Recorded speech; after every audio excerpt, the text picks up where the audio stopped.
Bueno, continuamos con el próximo panel.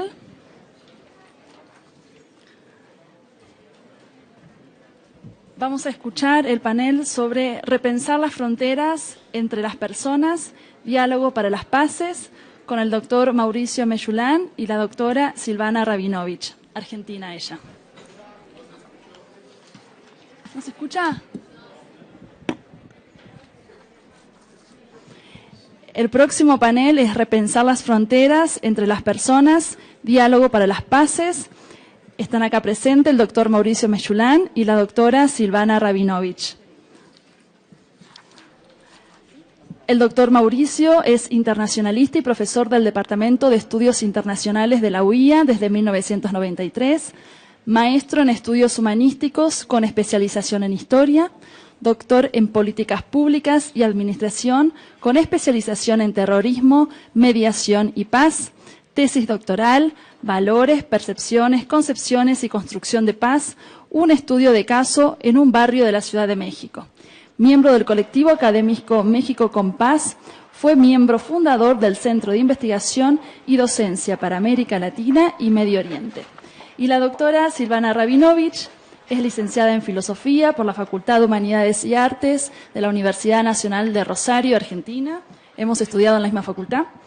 Educadora superior en la Universidad Hebrea de Jerusalén, máster en Filosofía en la Universidad Hebrea de Jerusalén, doctor en Filosofía en la Facultad de Filosofía y Letras de la UNAM, miembro de la Asociación Filosófica Mexicana, es investigadora de tiempo completo en el Instituto de Filología de la UNAM, autora de La Biblia y el dron sobre usos y abusos de figuras bíblicas en el discurso político 2013 y también escribió sobre ética y política.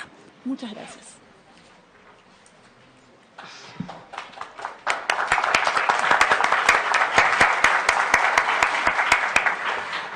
¿Empiezo yo? Entonces, bueno, me voy ahí así.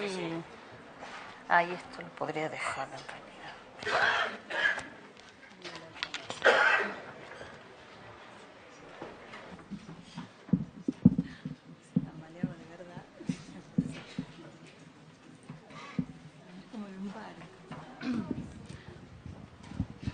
Tengo que bajarlo radicalmente, vos sos altísima. Bueno, es como leer en un barco esto. Bueno, ante todo gracias y bueno, nomás una aclaración.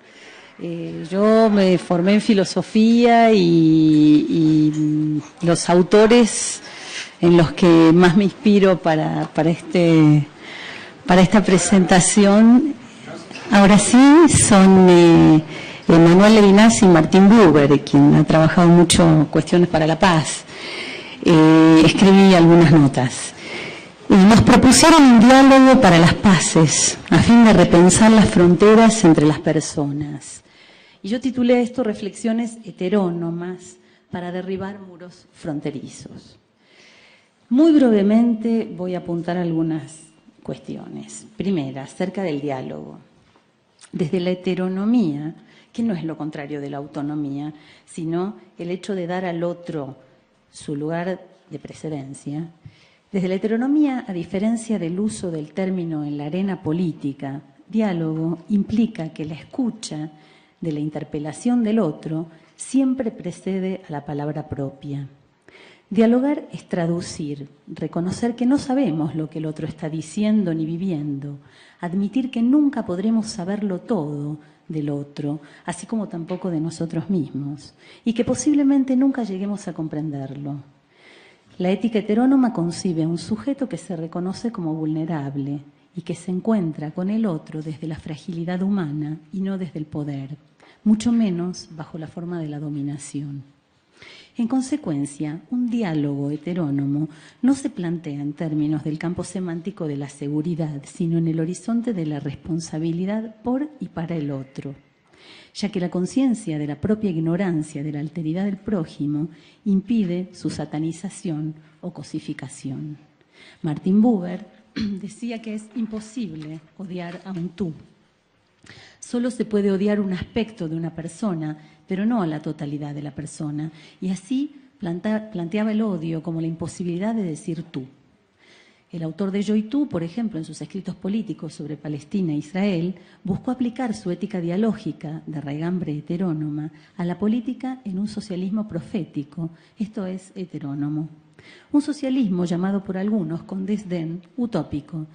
Si bien este se demostró mucho más factible que el realismo político del movimiento sionista, que hoy tiene a todos entrampados en una carrera pseudo-sansoniana de suicidarse con el otro. Para pensar el diálogo heterónomo basten dos ejemplos. 1. Buber escribió en 1929: me horroriza ver lo poco que conocemos al hombre árabe. No me hago ilusiones. No me imagino que exista o que pudiera ser creada entre nosotros y los árabes una armonía de intereses o que sea posible lograr una paz de este tipo. Y dedicó su vida a este diálogo con logros importantes. Otro ejemplo, Levinas, pensador que planteó la ética heterónoma como filosofía primera, propuso hacer el ejercicio aparentemente simple de leer la Declaración de los Derechos Humanos en segunda y en tercera persona. Así, tu derecho a la vida, su derecho al trabajo, su derecho a la vivienda, y así sucesivamente. Ahora, respecto de las paces. Hablar de paces en plural, desde esta misma perspectiva, implica que lo que para uno puede significar paz, para el otro pueda tener un significado muy distinto e incluso adverso. Proponerlo en plural es un buen signo, aunque no debe prestarse a relativismos que agudicen el conflicto al estilo mi paz no es tu paz, que es lo mismo que decir del otro lado no hay con quien hablar, o como se percibe una y otra vez en el uso del término diálogo en boca de tantos políticos, mi seguridad, aunque sea a costa de tu despojo y tu encierro, debería ser tu paz. Decir paces en plural es un buen signo, porque desde el inicio nos enseña que aquello que entendemos como paz deberá pasar un examen crítico heterónomo, en el que el reclamo del otro, palabra primera en el diálogo, como expusimos en el punto anterior, me incumbe y es mi responsabilidad.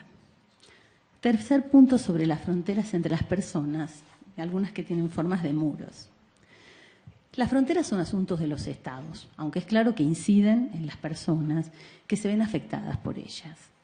Una forma perversa de separar a las personas son los muros. Cabe preguntarse cómo dialogar a través de un muro, y los hay de muchos tipos. Hay muros que cayeron, como el de Berlín, pero antes de la tan mentada caída, en Marruecos fue levantado un muro muy particular, hecho de arena y conocido como el Muro de la Vergüenza. El rey Hassan II lo hizo construir entre 1980 y 1987 con el fin de asegurarse la ocupación del Sáhara Occidental. Aparentemente una muralla de arena suena como una duna, algo fácil de pasar. Sin embargo, a lo largo de 2.720 kilómetros, en sus zanjas, se esconden entre 5 y 10 millones de minas, además de 100.000 soldados apostados en bases, perros y un cerco. Para impedir el retorno, todo esto para impedir el retorno de 150.000 saharauis que se encuentran en el exilio y desde hace 40 años en él fundaron la República Árabe Saharaui Democrática. Una república en campamentos de refugiados, con la precariedad y la dignidad de una jaima, que es una carpa, espera la realización del referéndum decretado por la ONU en 1991 para levantar campamento, dejar de ser refugiados y volver a su territorio liberado. El mantenimiento de ese muro cuesta al gobierno de Marruecos 1 millón de euros diarios. Los saharauis de los territorios ocupados están sometidos a constantes violaciones a los derechos humanos, entre las que se destacan la privación de todo tipo de libertades, la tortura y la desaparición forzada. Ahora bien, para pensar el diálogo, los saharauis y sus representantes del Frente Polisario tienen claro que el problema es con el rey Mohamed VI y su aparato de Estado, pero no con el pueblo marroquí. Otro muro, el muro de Cisjordania, conocido como muro de la segregación racial o también de la vergüenza por unos y cerca de seguridad o barrera antiterrorista por otros, está hecho de toneladas de concreto, alambres de púas y torres de control. Para pasarlo de este a oeste, los palestinos tienen que hacer largas colas en puestos de control. La dilación a veces cuesta la vida de enfermos o embarazadas. No me ocuparé aquí de las sistemáticas violaciones de los derechos humanos de los palestinos que tienen lugar tanto en los territorios ocupados como en el límite que la ONU acordó a Israel, conocido como Línea Verde. El muro, que fuera declarado ilegal por la ONU en 2003, llega a medir 8 metros de alto en algunos lugares, divide familias, en algunos casos las separa de sus plantaciones, cercenando su medio de vida. Su longitud duplica la Línea Verde porque rodea poblaciones ahorcándolas y pasa en medio de algunas de ellas. La construcción de cada kilómetro del muro cuesta, según lo que alcancé a leer, alrededor de 2 millones de euros. Por otro lado, la Franja de Gaza también está cercada por subsuelo, tierra, cielo y mar. Ante tanta sofisticación, algunos jóvenes se la saltan del cerco, como se puede leer en los diarios. Pero la más efectiva de las barreras es el miedo de la población, que permite negarle rostro al otro. Para usar el término levinasiano, que alude al no matarás, expresando por la frágil corporalidad humana, y así reducirlo a un peligro que atenta contra la vida propia. El miedo deshumaniza, es una barrera imperceptible y busca volverse hegemónico. La administración del miedo es una de las artes más perversas y son pocos los ciudadanos israelíes que logran saltar el cerco del miedo para imaginar la humanidad de los palestinos. En el horizonte hay un miedo de Estado, es el derecho al retorno, que nunca formó parte de las negociaciones de eso que la oficialidad llama diálogos de paz. Los dos casos mencionados hasta aquí, Sáhara Occidental, Marruecos y Palestina-Israel, tienen en común la construcción de muros que generan un flujo enorme del capital de la industria bélica y que se presentan como defensas fronterizas, pero se revelan como operaciones de anexión. En México también sabemos de muros fronterizos y también de anexiones. Conocemos el muro que se ubica en la frontera norte del país, construido por Estados Unidos y al que le han dedicado muchos estudios. Aquellos que huyen de sus tierras plagadas de muerte, que llamamos con el término aséptico de migrantes, como si fueran aves o mariposas que cambian de lugar según las estaciones, buscan burlarlo en un viaje infernal, que si logran sortear todos los peligros sobre rieles, si logran sortear esos peligros que les prodiga la bestia. Pero hay otros muros menos perceptibles que crean un tipo diferente de límites y fronteras entre las personas, aunque por su esencia todo muro está hecho para ser brincado. No me referiré a la cerca del racismo porque es omnipresente y también es motivo de muchos estudios, sino que quisiera llamar la atención sobre otra frontera entre personas. En México se fue montando una muralla tras la cual se ocultan las víctimas de desaparición forzada. Esta traza la frontera entre, por un lado, los que piensan que los desaparecidos algo habrán hecho o que hay que superar el dolor, sobre el caso Ayotzinapa, por ejemplo, y por el otro, las decenas de miles de familias rotas junto a aquellos que en número creciente las apoyan. Esta muralla tiene una parte bastante efectiva, es el famoso cerco mediático, que también, como todo cerco, en determinadas oportunidades es posible saltar, sobre todo ahora con las redes sociales cibernéticas. Los medios y los miedos. Hay una constante que impide el diálogo heterónomo, y es que se le tiene miedo a los que están en una situación más vulnerable e incluso de riesgo. Eso ocurre en pequeña escala, cuando uno se cruza la calle por no pasar al lado de un indigente, cuando voltea la mirada para no enterarse del dolor de los miles de familiares en búsqueda de sus desaparecidos o de países que ponen muros sofisticados, físicos y morales contra personas hacinadas en campos de refugiados. La parte más tangible de este cerco son las fosas clandestinas. Cuando se descubrió la primera fosa, en donde aparecieron 30 cadáveres que no pertenecían a los 43 estudiantes desaparecidos en Iguala, cayó un muro y se levantaron los otros desaparecidos de Iguala. Familias humildes y llenas de dolor hicieron caso a los rumores acerca de que en los cerros había gente enterrada. Fueron aprendiendo el oficio de antropólogos forenses autodidactas, inventando instrumentos y adquiriendo un saber empírico motivado exclusivamente por amor y dolor. Al cabo de poco más de 1 año y medio llevan exhumados cientos de cuerpos que habían sido escondidos en la tierra y van siendo reconocidos a desgano por las autoridades. Las últimas noticias nos llegan de Tetelcingo, Cuautla, Morelos. Se trata de fosas comunes que son responsabilidad directa del Estado. Allí la brecha de este muro se amplió. La Universidad Autónoma del Estado de Morelos participa activamente en las exhumaciones y los medios empezaron a abrir el cerco. A los familiares en búsqueda de sus desaparecidos los motivan sentimientos encontrados. En la medida en que no aparece el familiar buscado, queda la esperanza de encontrarlo vivo. Por otro lado, el hecho de restituirle el cuerpo de un ser querido a otra familia les da la satisfacción de devolverles una paz que al muerto le permitirá descansar y a los deudos honrarlo en su memoria. Pero dije paz, diálogo para las paces. La palabra paz en este caso tiene sentidos opuestos de cada lado de la frontera. Para los familiares en búsqueda, las exhumaciones traen paz interior a las familias, pero las autoridades que dificultan tanto las búsquedas de los más de 26.000 desaparecidos quisieran que los dejen en paz. Para los familiares, sus muertos descansarán en paz, solo cuando tengan digna sepultura, pero el gobierno cree que solo silenciándolos obtendrá la paz social que le permitirá buscar la afluencia de capitales y turismo. Evidentemente estas paces antagónicas no son las dos auténticas. Una opera en el plano interhumano y la otra en el flujo del capital. Inicié diciendo que para la heteronomía la posibilidad del diálogo residía en la escucha humilde de quien sabe que no conoce ni logrará comprender cabalmente al otro. Repensando estas fronteras entre las personas marcadas por el Estado y también por los grandes capitales, aquí en el interior de México, desde la ética heterónoma, podemos decir que solo habrá diálogo cuando el capital claudique ante la vida humana. Paces en plural, sí. Habrá paz cuando los saharauis puedan regresar a sus tierras y volver a ver el mar. También llegará la paz cuando los palestinos puedan retornar a aquellas casas cuyas llaves siguen guardando, a cuidar sus olivos y juntos, en diálogos, en traducción, puedan inventar otras formas de vivir en paz. Por último, habrá paz en México cuando el gobierno deje de lado sus compromisos con el capital transnacional y se incline hacia el otro lado de esta siniestra frontera para prestar oídos al bronco rumor de la tierra, restituyendo cada hijo o cada cuerpo a su familia. En este rumor se escucha la profecía del Valle de los Huesos Secos de Ezequiel 37. Habrá paz cuando todos esos huesos se levanten. La buena nueva es que eso ya está ocurriendo. Gracias.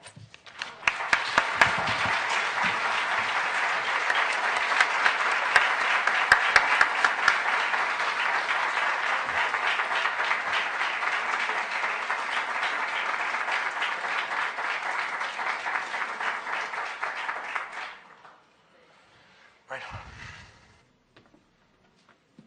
tratar de poner esto aquí así. Uy. ¿Se escucha? Ok.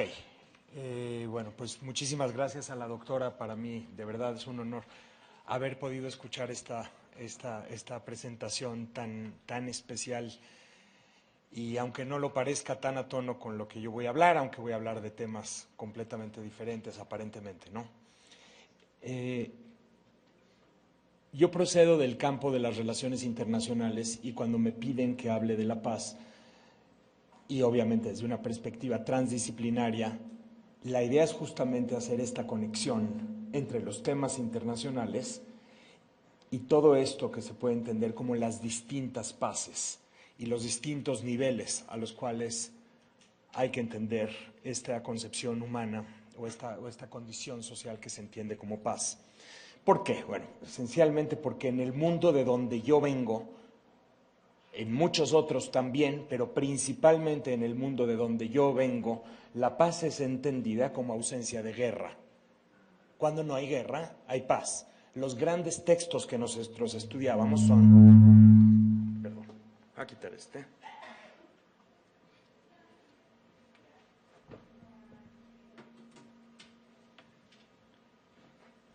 Los grandes textos que nosotros estudiábamos eran la guerra y la paz, entendiendo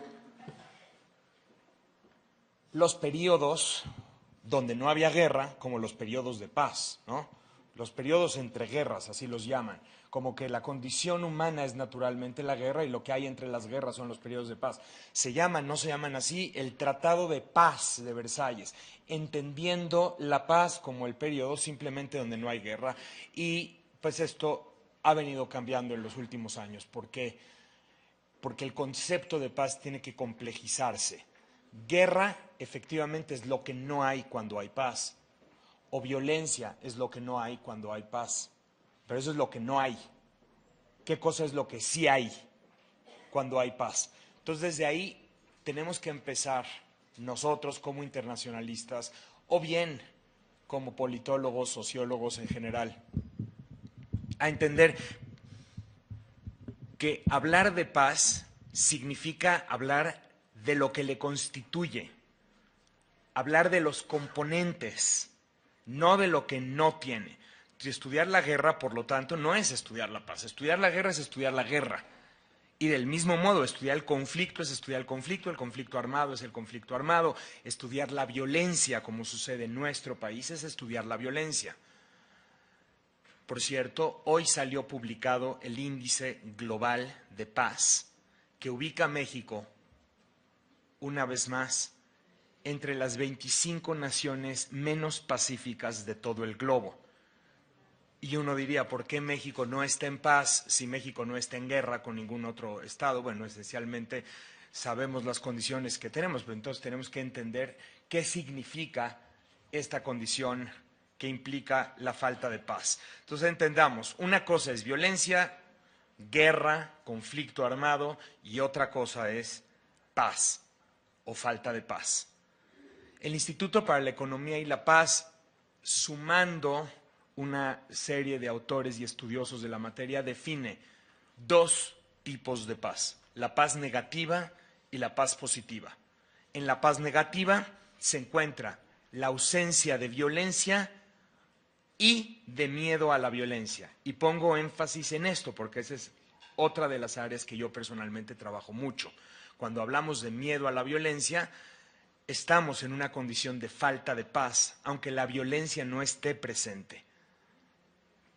Podemos poner casos internacionales, como los que acaba de mencionar la doctora, y pensemos solamente en el caso del terrorismo. El terrorismo nos parece como el peor de los males del siglo.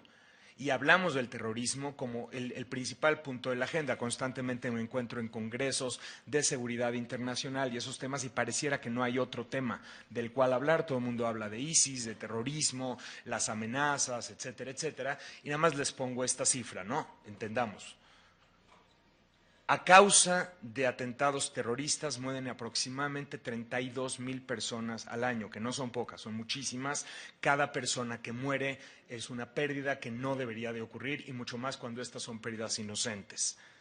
Sin embargo, en otro tipo de asesinatos también de personas inocentes, pero en otra clase de asesinatos que no son considerados terrorismos, como por ejemplo cuando un joven se pone a disparar a sus compañeros de clase en alguna universidad estadounidense o algo así, mueren 450,000 personas por año, aproximadamente 13 veces más que por atentados terroristas. Y sin embargo, se habla mucho más y está mucho más presente el tema del terrorismo en los medios de comunicación, esencialmente porque el terrorismo utiliza la violencia material para producir terror, para producir miedo. Y cuando nosotros sentimos miedo, nos sentimos vulnerables. Y cuando nos sentimos vulnerables, somos víctimas potenciales.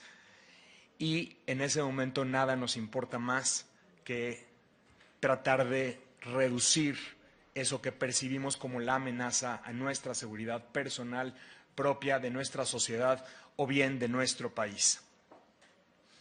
Y esta es una situación, por supuesto, de falta de paz. Un caso adicional, hablando de México. Aquí se pueden reducir las tasas de homicidio por cada 100,000 habitantes, todo lo que ustedes quieran, pero basta que veamos un cuerpo, uno solo, colgado de un puente, uno, no necesitan ser 200 ni 500, un cuerpo colgado de un puente en ese momento nos inunda una sensación de miedo, y también como si fuese un acto terrorista. No es un acto terrorista como tal, de acuerdo con las clasificaciones internacionales. Sin embargo, eso nos llena de terror, y en los estudios que hemos efectuado, por ejemplo, tenemos tasas de estrés postraumático, o sea, la incidencia de estrés postraumático en nuestro país es alrededor del 30%. Evidentemente, lo que se corresponde con ser una de las 25 naciones menos pacíficas del globo. Es exactamente ahí es donde se manifiesta, en estas tasas donde la violencia empieza a dejar huella, y es muy complicado porque cuando la violencia deja huella, uno puede reducir la violencia material todo lo que se quiera, pero la violencia se queda ahí, y la huella que deja la violencia nos impide los procesos de sanación y reconciliación que requerimos como sociedad. ¿Correcto? Entonces, esa es la paz negativa. Ausencia de violencia, ausencia de miedo a la violencia. Y luego está la paz positiva. La paz positiva es definida por el Instituto para la Economía y la Paz, repito, haciendo una síntesis de distintos autores, como las actitudes, las instituciones y las estructuras que crean y sostienen sociedades pacíficas. Repito, actitudes, instituciones y estructuras que crean y sostienen sociedades pacíficas. Y ahí es donde el Instituto para la Economía y la Paz aporta lo que conoce como las 8 columnas o pilares de la paz. No puedo profundizar en cada una de ellas por falta de tiempo, pero se las leo solamente para tratar de entender a qué se refieren. Primero, un gobierno que funciona bien, es decir, un gobierno que realmente monopoliza el uso de la fuerza, mantiene el control del Estado de Derecho y es eficaz y mantiene las funciones que debería mantener. Número 2, la distribución equitativa de los recursos. Efectivamente, a mayor desigualdad en una sociedad, mayor nivel de violencia. Está estudiadísimo, hay una correlación de aproximadamente 70%. Número 3, libre flujo de la información. Un poco nos hablaba la doctora acerca del cerco mediático. Efectivamente, cuando la información fluye libremente, la sociedad tiende a ser una sociedad más pacífica y viceversa. Número 3, un ambiente sólido para los negocios. Obviamente, en correspondencia con una distribución equitativa del ingreso, que ya mencioné en una columna anterior. Cuando las empresas y los negocios funcionan en un ambiente de distribución equitativa del ingreso, se considera que son sociedades más pacíficas. O bien, al revés, estudiar a las sociedades más pacíficas refleja este tipo de circunstancias y condiciones. Número 5, un alto nivel de capital humano. Aquí, más que hablar del capital material, estamos hablando del capital humano, donde se implica un alto nivel de educación en las personas y de valoración por el hecho de que las personas tengan cada vez mejor capacitación, mayores conocimientos y tengan mayor desarrollo humano en lo general. O sea, fíjense cómo se coordina, ¿no? Es distribución equitativa con los ingresos, un gobierno que funciona, empresas que funcionan, libre flujo de información, alto capital humano, aceptación de los derechos de otras personas. Y lo pongo así como en plural. Aquí es donde entra toda la temática de derechos humanos y derechos sociales y derechos económicos en general. Cuando las sociedades respetan los derechos de otras personas, tienden a ser más pacíficas. Y esto porque se ha estudiado mucho la correlación, por ejemplo, entre problemas religiosos y conflicto, porque muchos piensan que los problemas religiosos son los que originan el conflicto, y no es así. De acuerdo con la investigación, lo que origina el conflicto no es la religión, sino es la falta de respeto a los derechos religiosos de otras personas, y no es lo mismo, porque del mismo modo esas sociedades pueden faltar al respeto al derecho de diversidad sexual o al derecho de cualquier otra cosa, creencias políticas y demás. Claro, ambientes donde no se respeten los derechos de otras personas serán ambientes más conflictivos o que tenderán más hacia el conflicto. Bajos niveles de corrupción. A mayor corrupción, mayor violencia. Estudiadísimo. Un estudio reciente de 55 conflictos alrededor del globo. Vuelve a corroborar, estoy hablando del 2015, vuelve a corroborar lo que ya se ha estudiado continuamente. En otras palabras, si queremos reducir la violencia, tenemos que reducir la corrupción, punto. O bien, puesto de otra manera más positiva, reducir la corrupción significará una mejor y mayor construcción de paz en cualquier sociedad. Y, por supuesto, buenas relaciones con los vecinos o con los países vecinos, ¿no? Entonces, aquí tenemos lo que se conoce como todo esto a nivel paz social, paz internacional, paz negativa, paz positiva, y todavía, diría yo, agregaría un factor adicional que también trabajan muchos autores, la paz objetiva y la paz subjetiva. Por eso estamos hablando de paces, ¿no? Paz objetiva con toda esta serie de condiciones materiales que estoy hablando, y paz subjetiva, que tiene que ver con la libertad, el sentirse libres del miedo a la violencia. Entonces yo le diría a mis colegas internacionalistas, y se los digo continuamente, realmente un tratado de paz, pongamos el ejemplo, ¿no? Israel-Egipto, ¿consiste en esta serie de elementos? O bien el Tratado de Versalles consiste en haber profundizado esta serie de elementos, pues difícilmente. Son tratados de suspensión de la violencia, lo podríamos decir, o tratados de cese al fuego, o tratados de no guerra, si quieren llamarlos así, pero no necesariamente tratados de paz. Paz desde esta perspectiva muy transdisciplinaria, a nivel personal, a nivel social, a nivel internacional, tiene que ver con integración, tiene que ver con cohesión, colaboración. Por supuesto que donde hay un muro, lo que estás haciendo es separar a las partes y generas una especie de paz disociativa. Pero lo que tendríamos que estar buscando es más bien una paz asociativa, que sería de mucho más largo plazo, porque si no se genera, entonces siempre se va a buscar cómo brincar el muro para agredir, y basta un incidente para generar miedo, y con eso el muro ya no sirvió de nada, y entonces se levanta este otro muro que decía la doctora, el muro del miedo, ¿no? Que es uno de los peores muros de nuestro tiempo.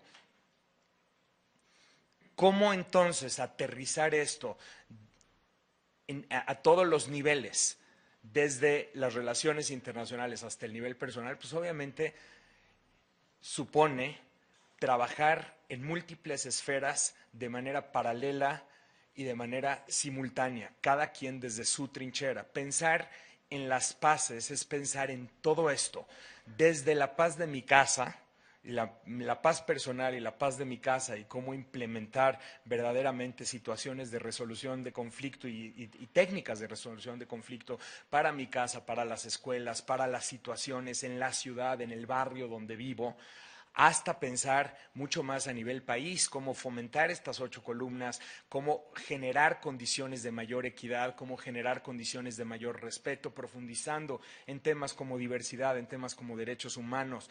No veo entonces esta paz como el mar en calma o la palomita con una hoja de olivo y tranquilidad. Probablemente la paz es mucho más un torbellino, pero un torbellino en el cual la diversidad, la pluralidad se mantiene en un respeto, con un intercambio, sacando provecho de lo que cada quien y cada parte de una sociedad o de un planeta tiene para dar. Así, a múltiples niveles, podemos entonces entrar en un diálogo para las paces entre las personas, entre las disciplinas, que es un poco lo que estamos tratando de hacer en este momento, y entre nuestras muy distintas sociedades. Muchas gracias.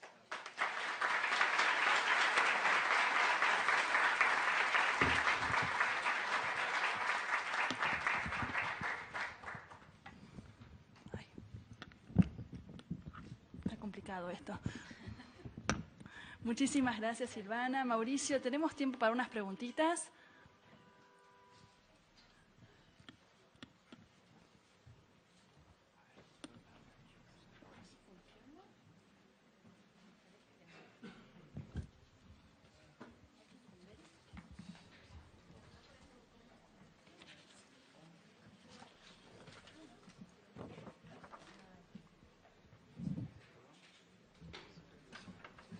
Parece que no.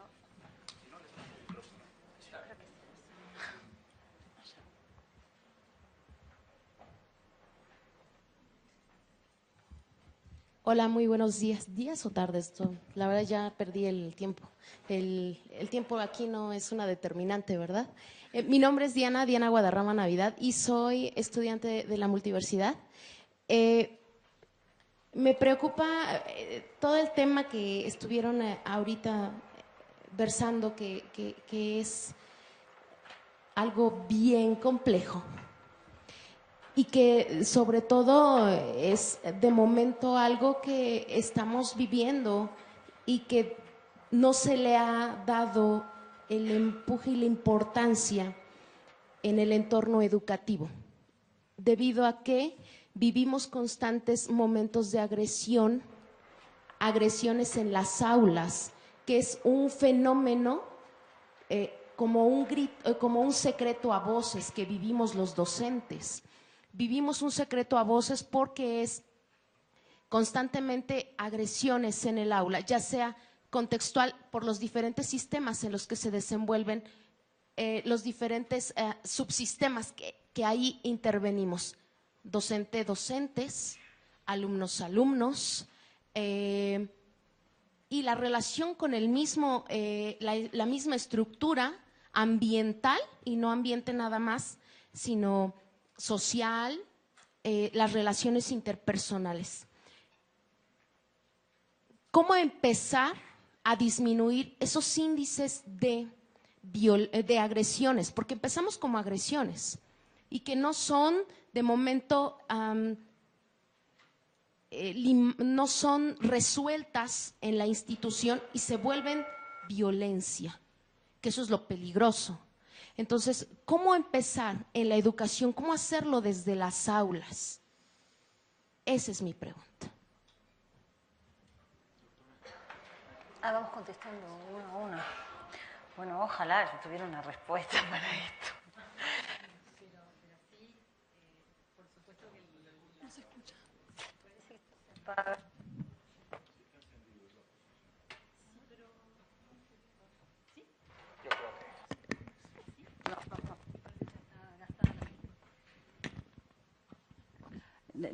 No podría de ninguna manera dar una respuesta que te satisfaga, pero sí pensar juntos. A mí me parece que uno de los principales canales por los que estas reflexiones éticas me interesan, los de la heteronomía y los del dialogismo, tienen su lugar en la educación, ¿sí? Eso es fundamental. El hecho de pensar, o sea, para agredir al otro, uno ve en el otro una cosa.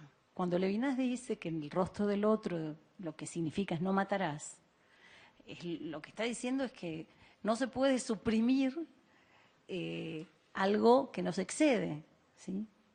Entender que la otra persona no es un objeto. Podemos odiar algo en esa persona, seguro. Hay un montón de personas que tienen cosas. Los seres más deleznables de la historia tienen siempre algún aspecto humano por el que no serían suprimibles, ¿sí? Aunque a veces nos cueste pensarlo, ¿no? Pero por un lado eso, por otro lado hay ejercicios. El otro día anduvo dando vueltas por las redes sociales un ejercicio que se estuvo haciendo en Europa con inmigrantes que ponen 4 minutos a mirarse a los ojos, ¿sí? A un local y a un inmigrante. Y ahí, al verse a los ojos, ¿sí? Uno de golpe se da cuenta que hay que poder sostener la mirada 4 minutos frente al otro y poder seguir viéndolo como una cosa que me molesta y que me está amenazando y atacando. Uno empieza a ver la humanidad del otro, y la humanidad del otro es mi vulnerabilidad. Ahora, nosotros educamos en general con una idea de que el saber es poder, con que hay que empoderarse, entendemos el poder llanamente como dominio, ¿sí? Hablamos de dominar saberes, por ejemplo, ¿sí? Hasta eso llegamos. Y bueno, hay toda una cuestión que no es, el lenguaje no es un instrumento, en el lenguaje nosotros nos hacemos y vivimos y perpetramos y también creamos en el lenguaje. Y entonces, bueno, me parece que es importante justamente en la educación, que no responsabilizo solamente a las escuelas, ¿no? Pero donde en las escuelas tenemos que inventar maneras de empezar a escuchar, porque tenemos 2 orejas y una sola boca, ¿sí? Entonces recibir al otro escuchándolo y dejando que su palabra sea primera, aprendiendo a poder vernosla con nuestra propia vulnerabilidad, porque lo que desde el yo pienso, luego soy rey, como dice Julia Butella en un libro que acaba de salir, parecería ser que esa autoafirmación tiene que ver con una negación de esa vulnerabilidad que nos molesta desde el enigma de la esfinge, ¿no? Hablamos de la vulnerabilidad del ser humano, ¿sí? No hay ser humano que pueda sobrevivir sin que otro se haya ocupado de él, ¿sí? Sea una loba, sea un centauro o otro ser humano, como nos pasa a todos nosotros. Entonces, el tema es esa negación de la propia vulnerabilidad, que cuando se vuelve cultura, entonces nosotros hacemos una cosa que, me va a perdonar, si le llamo la guerra preventiva cotidiana nuestra, de todos los días, ¿no? Como esa persona vulnerable, que se ve que no tiene fuerza para nada, es una amenaza terrible, y por todo lo que me podría llegar a hacer esa persona, entonces yo voy a perpetrar todo eso que él podría hacerme, se lo voy a hacer yo primero. Y eso, bueno, lamentablemente nosotros lo reproducimos en mayor o menor escala y bueno, es mucho trabajo, pero hay que hacerlo, es urgente. Perdón. Yo solo compartiría un par de consejos en este sentido. Yo doy un curso que se llama Negociaciones Internacionales desde una perspectiva de construcción de paz y tiene un enfoque internacional, pero el tipo de ejercicios que desarrollamos, incorporé una cosa que se conoce como el gimnasio mental, que no son otra cosa más que ejercicios. Una serie de ejercicios donde los estudiantes tenemos que dedicar 10 y 15 minutos diarios como si fuera un ejercicio, nada más que es un ejercicio mental donde lo que hacemos es asegurarnos de ser capaces de ponernos en el lugar del otro. Entonces se les pide empatía y ese tipo de cosas. Se les pide, por ejemplo, replantear un típico ejercicio es: preséntanos un problema tuyo, un problema que te parece completamente irresoluble. Ahora salte del problema y replantéalo de una manera completamente distinta. O por ejemplo el ejercicio de viste 6 sombreros distintos. 6 sombreros distintos es ver un conflicto desde 6 sitios diferentes, que no sean el tuyo obviamente, ¿no? Entonces se ponen a reflexionar, bueno, mi papá pues tiene su punto de vista porque esto y mi mamá tiene su punto de vista porque esto. Entonces simplemente son ejercicios que hay muchísimos y que se pueden encontrar en línea. Tienen que ver con resolución de conflictos, sí, esencialmente coincido, y yo todavía me iría atrás, o sea, está primero en la casa, luego en las aulas y las escuelas, luego a nivel comunidad, barrio, colectividad, luego a nivel ciudad, luego a nivel país, o sea, así como subiendo en escalas, porque muchas veces los conflictos empiezan en casa y no sabemos como padres de familia cómo utilizar estrategias más adecuadas para evitar que la casa sea la primera puerta de la guerra, ¿no? ¿Ok? Sí, acá.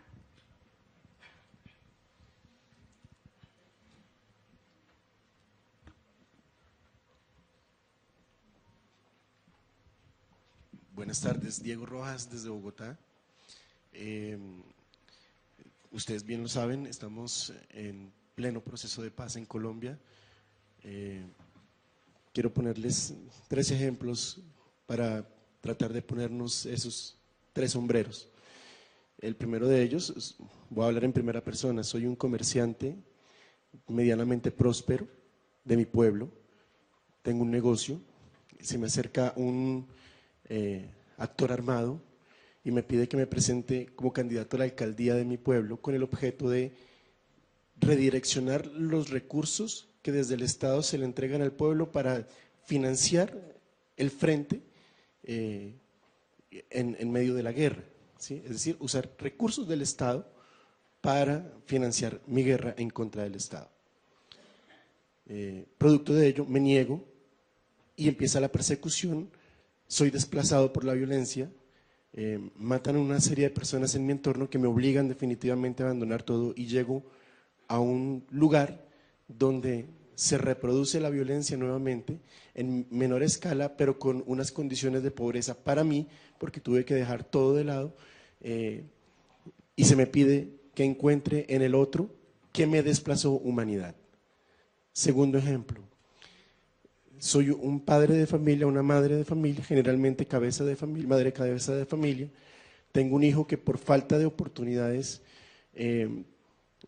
acude a la calle y se convierte o en drogadicto o se convierte en distribuidor de sustancias psicoactivas. Mi hijo, como se convierte en un problema para la sociedad, se le tiene por una materia de desecho y se convierte en un falso positivo, ¿sí? Entonces lo secuestran engañándolo, lo trasladan a otra región del país, lo matan, le plantan unas armas y unas botas que hasta mal puestas quedan y lo presentan como un resultado del conflicto interno en el país. Otro ejemplo, vivo en un pueblo relativamente apartado del casco de los centros o de las ciudades principales. No estoy de acuerdo ni con un bando ni con el otro.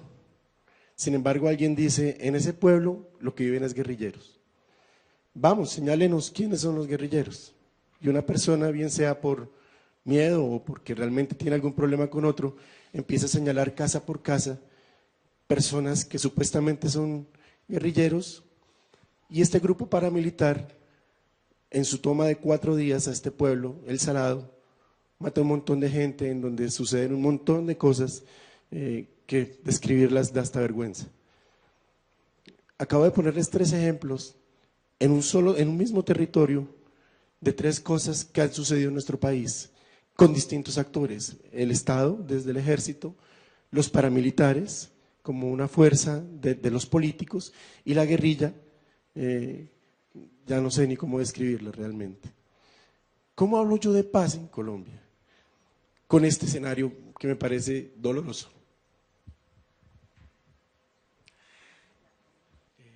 Sí, yo podría compartirte lo siguiente. Primero que nada, me tocó, y justo que lo menciones, estar en un seminario y ser ponente, así como ahora, en un seminario con la Policía Colombiana en el mes de septiembre, donde teníamos una audiencia más o menos similar de la policía en Colombia, que es una policía, para quienes no sepan, militar.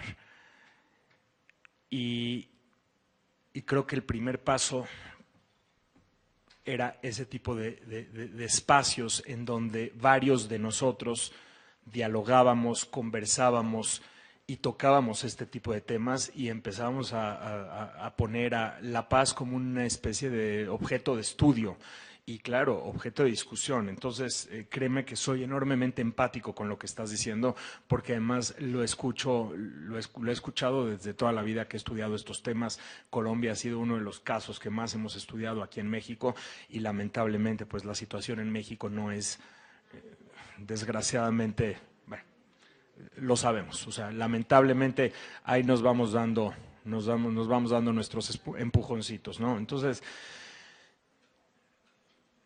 tratar de resolver este tipo de situaciones que nos llevó décadas crear, en el corto plazo es, sin lugar a dudas, imposible. Si nos tomó décadas llegar a donde estamos, seguramente nos tomaría décadas salir de ellas, siempre y cuando durante esas décadas siguiésemos el camino correcto o los caminos correctos. Por lo tanto, pensar en este instante en una solución o en una serie de soluciones de corto plazo es imposible. Eso no evade la responsabilidad de empezar con los primeros pasos. Entonces, lo mismo que cuando me preguntan acerca de México, pues las propuestas, tienen que haber propuestas de corto plazo, tienen que haber propuestas de mediano plazo y tienen que haber propuestas de largo plazo. Allá en el largo plazo, por supuesto que están toda la construcción de las columnas de las que yo hablé, y sin lugar a dudas, si no logramos ese largo plazo, el corto plazo y el mediano plazo se nos van a atorar a todos en el camino. Pero definitivamente tenemos que crear sociedades más igualitarias. Uno de los discursos que dio el general Naranjo, que me pareció espectacular en términos de por lo menos el entendimiento que presentó en ese momento acerca de la situación, tenía que ver, por ejemplo, con la integración de las regiones y las ciudades, y con el reconocimiento de que en Colombia ha habido un enorme foco en lo que pasa en las ciudades, y dejamos, decía, abandonadas a todas las regiones, a todo el interior del país, lo que en México llamaríamos la provincia, ¿no? Esa falta de integración tiene que resolverse en el largo plazo, al igual que toda la serie de factores que mencioné. Pero eso no evade la realidad de que tenemos que tomar pasos concretos en el corto plazo para tratar de empezar efectivamente a reducir los niveles de violencia, empezar a generar espacios de diálogo inmediato para tratar de ir paulatinamente integrando a esos sectores de la sociedad, sin dejar de pensar, repito, en el mediano y en el largo plazo. Hay que entender que si uno se pone metas demasiado elevadas para el corto plazo, lo que termina pasando es que nos estamos frustrando. Un extraordinario artículo de Mauricio Merino del CIDE en tiempos recientes tiene que ver con la corrupción en México. Y aquí les aporto lo del Instituto para la Economía y la Paz. Y dice el instituto, no tienes que reducir la corrupción a 0.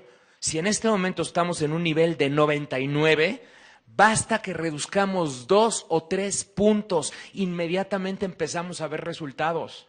Es real. O sea, si en México tenemos un índice de impunidad de alrededor de 98%, o sea, 98% de probabilidades de que cometas un delito y no sea castigado, basta con que reduzcamos unos cuantos puntos y empezar a ver resultados positivos. Y un poco a eso tendríamos que tirar en el corto plazo y empezar a mejorar determinadas condiciones en el corto plazo, sin dejar de pensar en qué vamos a hacer de aquí a 5 años, 6 años, 7 años, y luego, ¿qué vamos a hacer de aquí a 20 años, 25 años, 30 años? O sea, teniendo todos los niveles.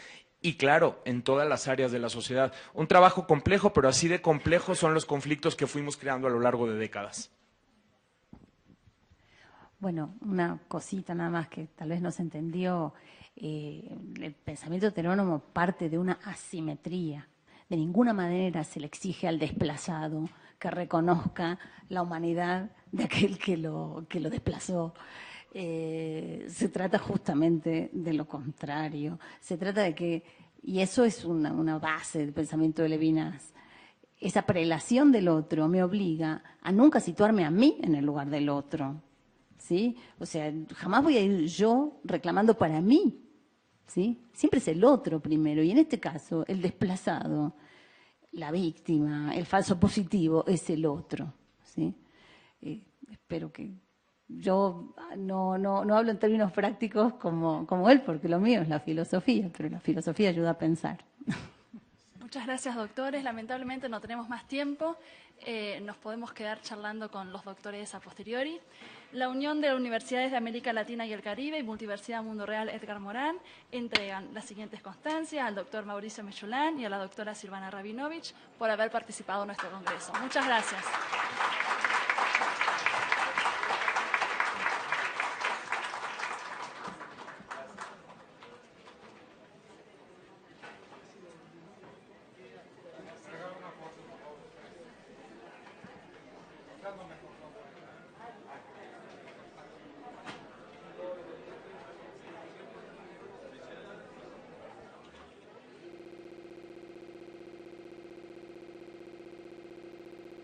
Una paz de este tipo y dedicó su vida a este diálogo con logros importantes.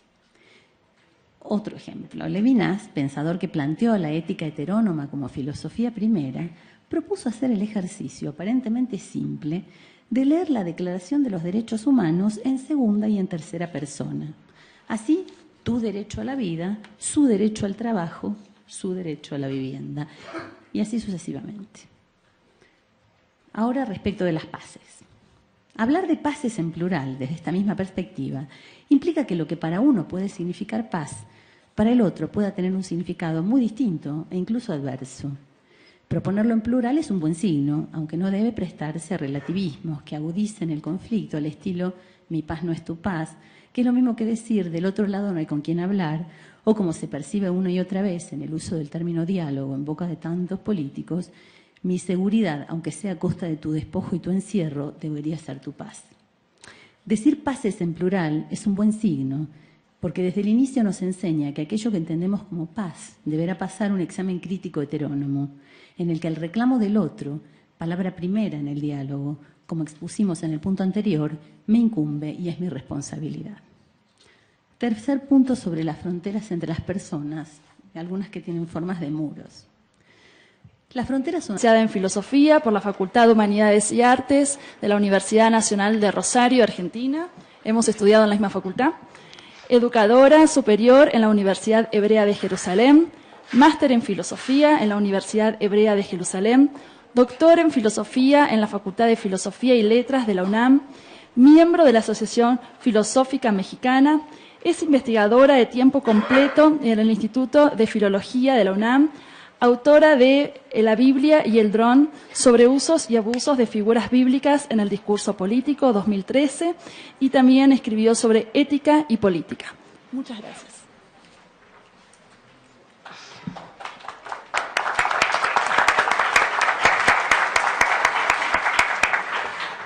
¿Empiezo yo? Entonces, bueno, me voy ahí así.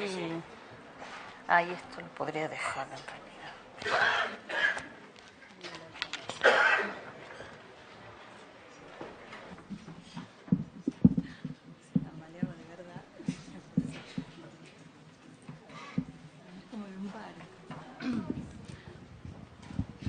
Tengo que bajarlo radicalmente, vos sos altísima.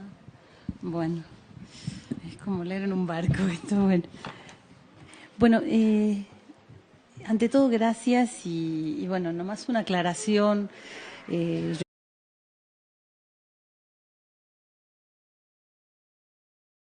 Bueno, continuamos con el próximo panel.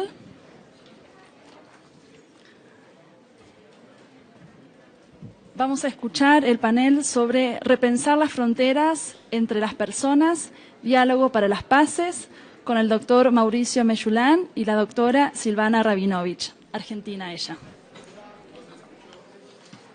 ¿No se escucha? El próximo panel es repensar las fronteras entre las personas, diálogo para las paces. Están acá presentes el doctor Mauricio Meyulán y la doctora Silvana Rabinovich.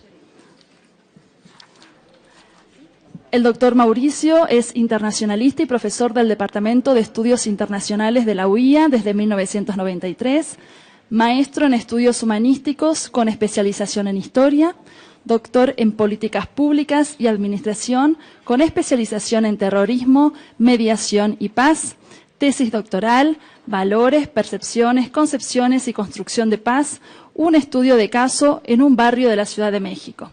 Miembro del colectivo académico México con Paz, fue miembro fundador del Centro de Investigación y Docencia para América Latina y Medio Oriente.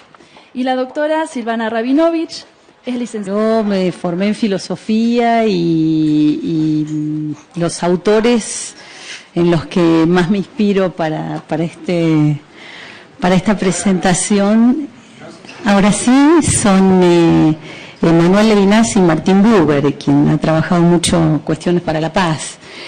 Escribí algunas notas.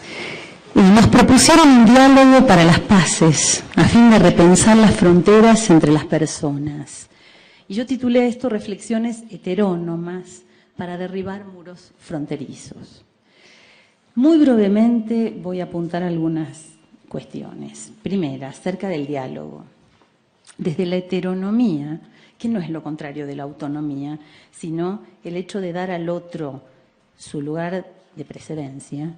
Desde la heteronomía, a diferencia del uso del término en la arena política, diálogo implica que la escucha de la interpelación del otro siempre precede a la palabra propia.